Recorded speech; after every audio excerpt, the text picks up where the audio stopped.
Who? Where? Where? This is where the execution held, more specifically beheading.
The highway.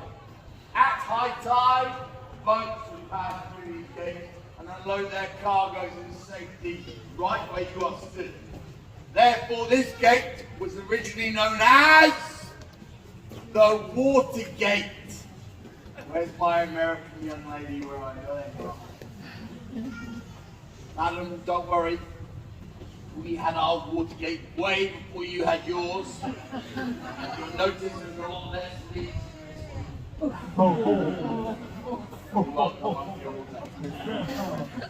was during the Tudor period that it gained its notorious name Traitors Gate. Located on trial at the Palace of Westminster or London's Guildhall and found guilty of high treason. You'd be brought down to the Thames in an old barge. As you pass under the old London Bridge, if you were to look up, you'd see the heads of other traitors on display. You then would have passed through these three gates, where he met at the bottom of the stairs, like the yeoman jailer and his very sharp axe, and an escort of extremely handsome yeoman warders.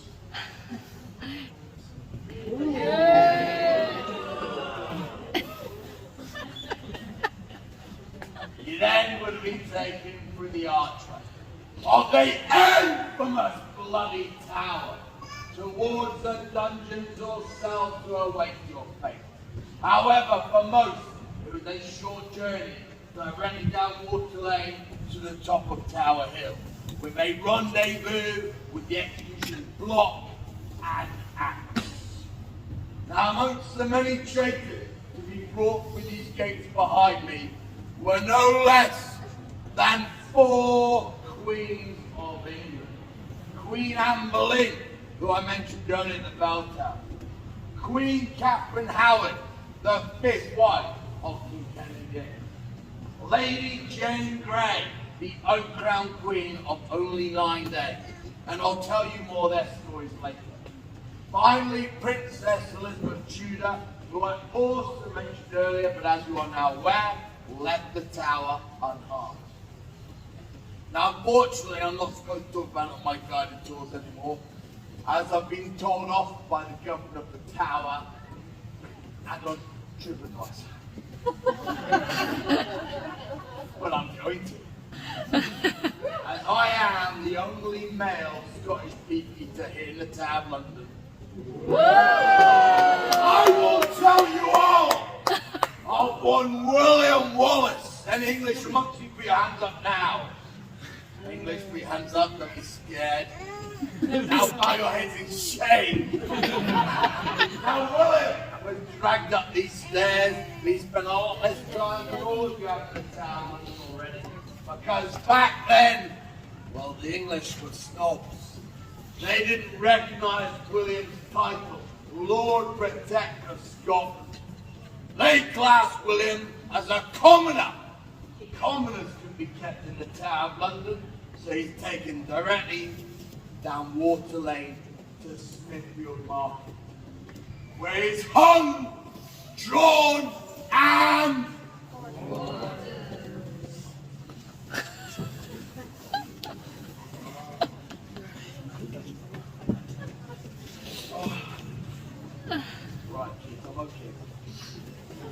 that was a long time ago, and I have began to forgive you.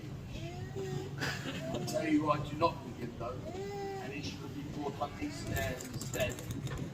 Mel Gibson! We would have taught Ozzy to into his life for his totally inaccurate film Braveheart.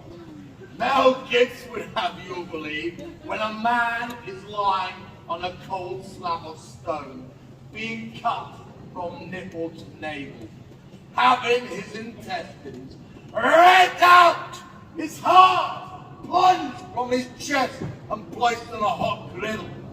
Mel Gibson would have you all believe that a man can still summon up the words,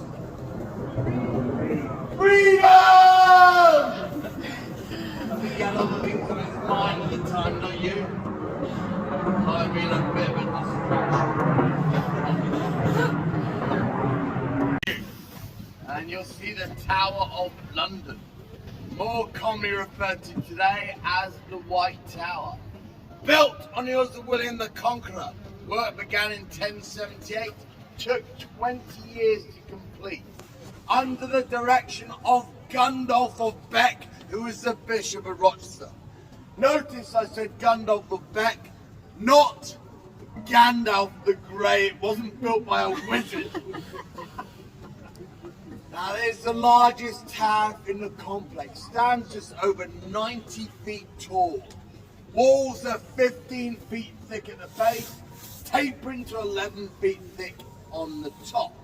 Now on each corner stands a turret.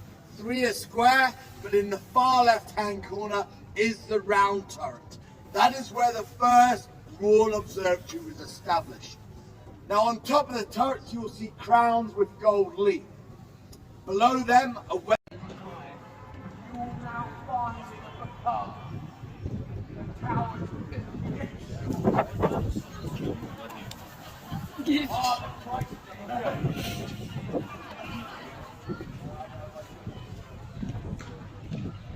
Now my story today will not be complete if I do not mention the Tower of Babel. These large black birds are a popular visitor attraction and are the largest members of the world. Right behind me. It was said that they were here nesting in the trees way before the tower was built. Now superstition already cuts and beef.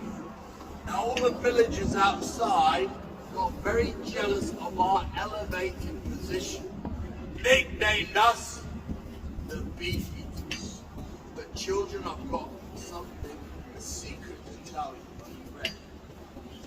We also eat all of our vegetables that make you big and strong. Make sure you do. Leave one pea or carrot, I will know. Oh, I got a particular sense of guilt. Happy? Good. Now to become a Yeoman Warder or a Beefeater, you have to serve a minimum of 22 years in Her Majesty's British Armed Forces. You must obtain the rank of Sergeant Major, which might make me seem rather scary.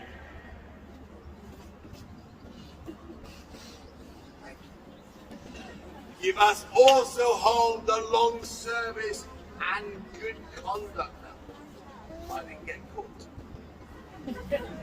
Now you have those three prerequisites. That just makes you eligible to apply to become a Yeoman Warder or a Beefeater. However, jobs are very scarce. It's the most sought after job in the whole of the British Armed Forces.